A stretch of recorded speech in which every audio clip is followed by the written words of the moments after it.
Hello, friends. Today I'm going to be reading Jim Henson's Muppet Babies, Baby Fozzie on Cloud 9. Baby Fozzie couldn't stop laughing. He had just made up the funniest joke and he knew his friends would love to hear it.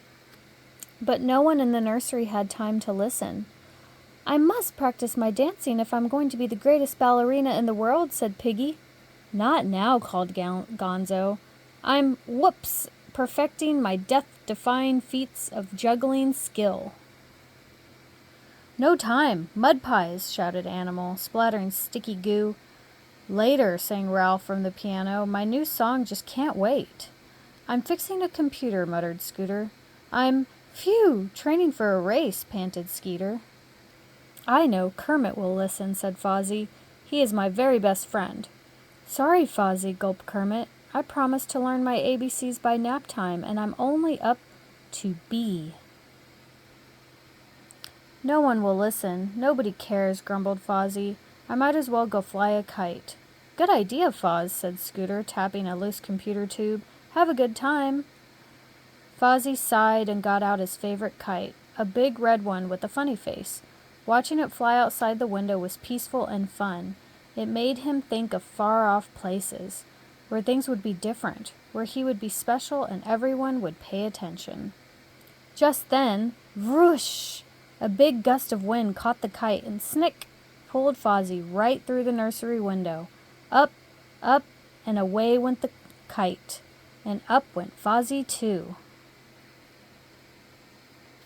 "Where are we going?" cried Fozzie, holding on very tight.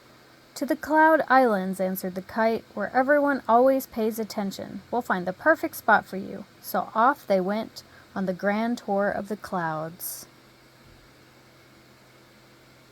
Cloud 1 was the cloud of ballet. Fozzie danced on his toes. He jumped and twirled and bounced and leaped. The cloud people gathered around. "Ooh," cooed some. "Ah," swooned others. They loved Fozzie's dancing. "Please stay with us," they begged. "We'll always pay attention." But Fozzie shook his head. "Piggy's the dancer, not me. I'll tell her all about you, though. I'm sure she'd love to visit." So the cloud people waved goodbye. Cloud 2 was the juggling cloud, and Fozzie performed with the best of them. He juggled jars of jiggling jellyfish. He balanced a bucket of bright blue bowling balls. He twirled 20 strands of soggy spaghetti on his nose. "Oh, Fozzie, do stay with us," pleaded the cloud people. "Your juggling is supreme." But Fozzie couldn't stay. "This is the perfect cloud for Gonzo, not me." Cloud 3 was a cloud of fine cooking. Here Fozzie prepared the most delicate and delicious mud pies. "Ooh la la," clucked the cloud chefs. "These are the tastiest pies we have ever munched. Please accept this special blue ribbon." "Thanks," blushed Fozzie, "but Animal should really be here. He's the best mud pie cook in the nursery." Fozzie was enjoying all the attention, but he wasn't quite satisfied. Something was missing. "Maybe we'll find it on the next cloud," said the red kite. Foghorns blared. Thunder drums rolled. Mist bells clanged. The Cloud 4 Philharmonic Orchestra was about to begin. Baby Fozzie stood before them and waved his baton. Out came the most beautiful music. "Bravo!" shouted the audience. "Please stay and write our songs," pleaded the cloud musicians. "That's a job for Ralph," said Fozzie. "He'd love this music cloud, but it's not the place for me." Cloud 5 was the High Hall of Science. Fozzie invented a cloud computer that even the greatest cloud geniuses couldn't figure out. "But what good is a computer," sighed Fozzie, "without Scooter here to use it?"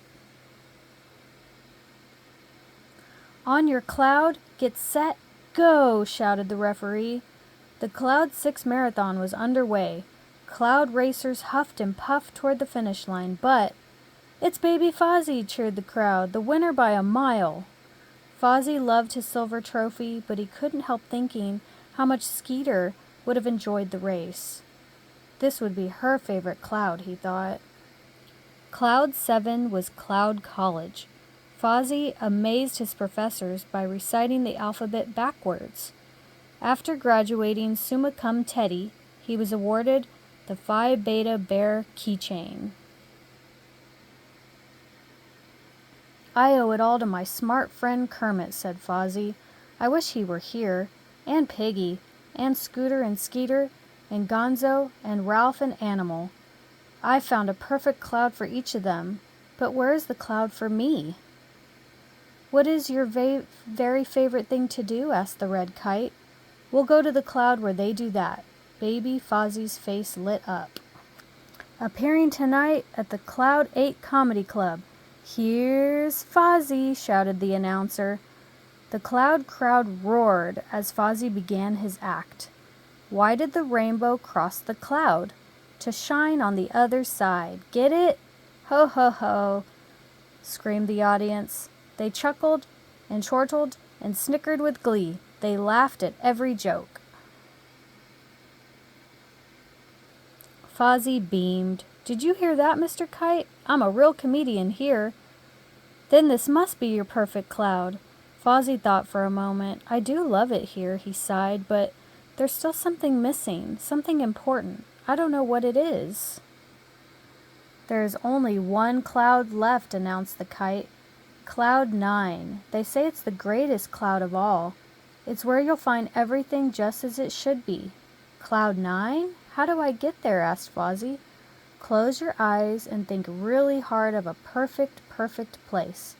Fozzie did. When he opened his eyes, he found himself back in the nursery. "Wake up, Foz," said Kermit, shaking him gently. Piggy and Gonzo and Scooter and Skeeter and Animal and Ralph all gathered around. Fozzie looked at them, then suddenly he smiled the brightest smile. "Cloud 9, he laughed. "This is it, the perfect spot for me." "What about your joke?" asked Ralph. "We're ready to listen now," said Piggy. Fozzie thought for a moment. "Gosh, I can't even remember it, but I don't care. I'm just glad we're all here together." Everyone laughed. Ralph played his new song. Piggy led them in a dance, and Animal made mud pies for all. The end.